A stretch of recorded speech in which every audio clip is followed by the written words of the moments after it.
Hi better people, welcome back to my channel. If you're new here, thank you so much for tapping on this video.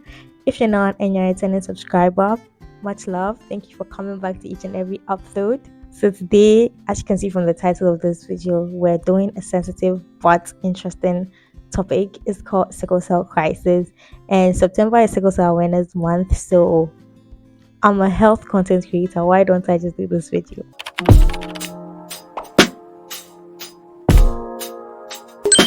So today we're talking about sickle cell crisis.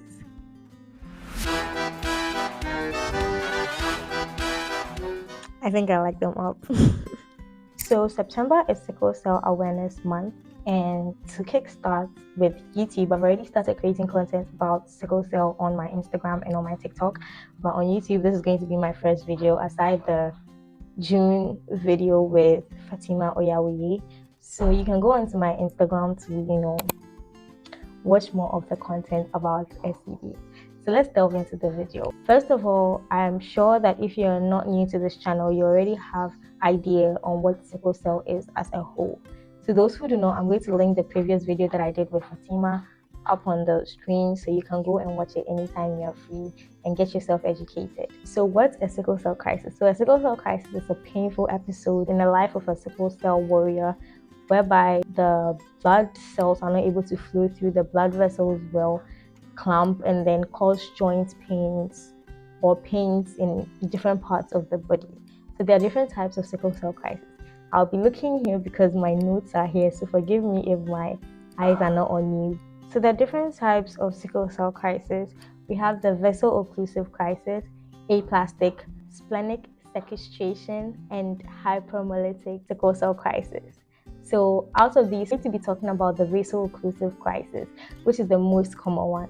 Now, vessel-occlusive crisis, as I said earlier, is when the blood vessels become narrow and then the blood cannot flow through the vessels very well, and then they clump together. So basically, blood is not able to pass through where it normally passes through well, if you get me. So the symptoms of the vessel-occlusive crisis are tiredness, dizziness, headaches, general body pains, painful erections in males with SCD, weakness in moving, jaundiced eyes. There are lots of things that can cause the vessel-occlusive crisis. As a sickle cell warrior, you're advised to know how your crisis occurs, what generally causes your type of crisis, and then with that, you're able to know how to manage it and all of that. Personally, when I feel a crisis coming, I know how I'm going to manage it. I know that this is a crisis or this is just general body pains due to tiredness or stress, all of that. You're supposed to know yourself. Sometimes it can last for days, sometimes it can just last for hours, and sometimes it can be painful enough for you to manage it at home with just painkillers, but sometimes you just need some intravenous fluid, something to flush through your system to be able to allow the blood to move through your vessels. What causes vessel-occlusive crisis? Vessel-occlusive crisis comes about when there's a change in the temperature. So you realize that the place has become very cold.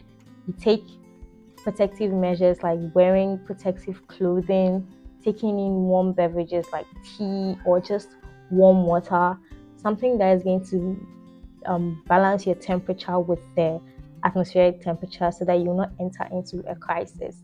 Also, very strenuous exercise.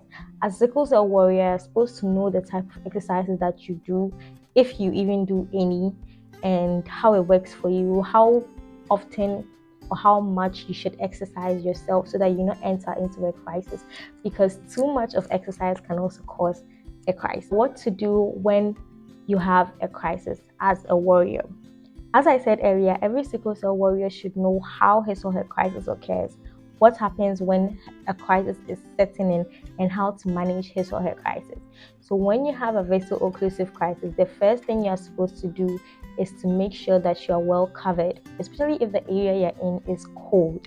You're supposed to get warm clothing, warm food, something to just warm yourself, but get enough space to breathe. You're not supposed to suffocate yourself. You're just supposed to keep warm. Personally, I know what type of crisis is setting in when I feel some kind of way. So you know whether, this crisis, I can just take like 1 liter of water and rest and I'll be fine. There are some crises you know that you can just take a diclofenac tablet and you'll be fine. There's some, when it's setting in, you know that this crisis is in for business. Like, it's not here to joke.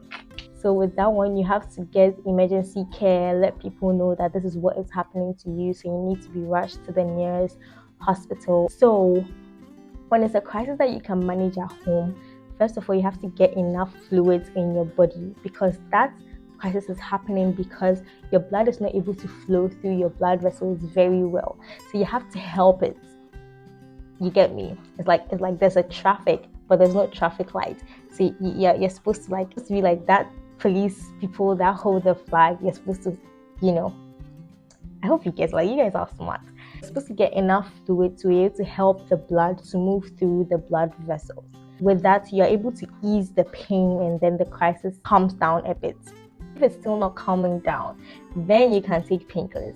It is known that sickle cell warriors abuse painkillers a lot. So be direct, don't go through the corner. I'm not gonna stand here and lie, but don't judge.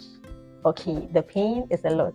So you have to know the type of painkiller you take for certain types of feelings. Personally, I know that when I'm going through like a crisis that I can manage at home, I take a diclofenac tablet, prescribed diclofenac tablets from my doctor. So just relax. Okay, relax for the drug to work, to set in a bit, and if it's not setting in, then you make sure that you go to a hospital. What to do when you have a sickle cell warrior amongst you with crisis.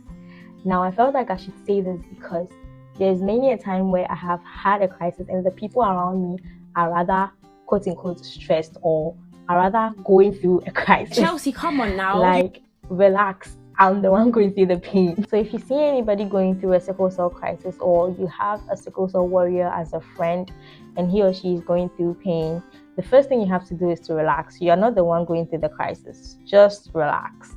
And then you have to help the person. Let the person, rate the pain. That is one thing that sickle cell warriors don't like. When I go to the hospital and they're like, rate your pain, I'm like, bro, I'm in pain, that's all. But you have to understand that rating your pain will help the other person understand what you're going through. If they say rate your pain 1 to 10, 1 as in very minimal and 10 as in very extreme or very painful. If you say like a 5, they know that, oh, she's going through a pain, but like she can really manage it a bit.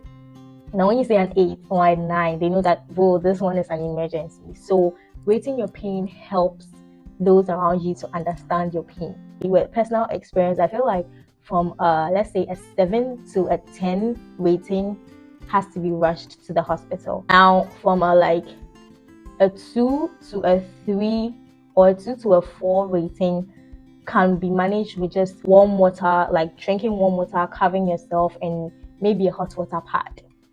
Now from a 5 to a 7, you can introduce a painkiller. That is my opinion. If you have another opinion, you're welcome to put your opinions in the comment section. This is what I have about the pain thresholds. So when the pain is rated, first of all, make sure to give the person some covering. Again, you're not supposed to suffocate the person. You're just supposed to make the person warm. If there's a fan or an AC on, put it off, but don't close the windows. Open the window so that the person can breathe. Because sometimes vaso-occlusive crisis comes with chest cramps, and the chest is it's like your chest is for lack of a better word, it's holding you, if you understand. You're supposed to let the person be warm and let the person rest, lie down or sit down, or however he or she will be comfortable. Now, vaso-occlusive crisis comes with uncomfortableness, or it makes you quite uncomfortable. So when the person is tossing and turning, don't let the person be still. Allow the person to move. If the crisis still persists, then you introduce a painkiller to be able to help to ease the pain. Also, hot pads really work. Hot water bottle. If there's nothing like that, you can get warm water with a warm towel, and it will work just fine. That's one magic that works for me, because it just puts me into sleep. Funny enough, like sometimes when I'm going through a crisis and my mom or someone around me just heats water, puts a towel inside the warm water and just places it on my chest, my joints, everywhere, it just feels so good. So yeah, that is also an option. And if the crisis persists for hours and the person is still in the same amount of pain that you saw the person in, then you can rush the person to the hospital. Now, some people have their crisis in a way that it cannot be managed at home. Just rush the person to the hospital. So yeah, that's all it is for sickle cell crisis. If you have any questions, you're welcome to put them in the comment section. My Instagram, my Snapchat, all my socials will be linked in the description below. And stay tuned for more sickle cell content. Bye.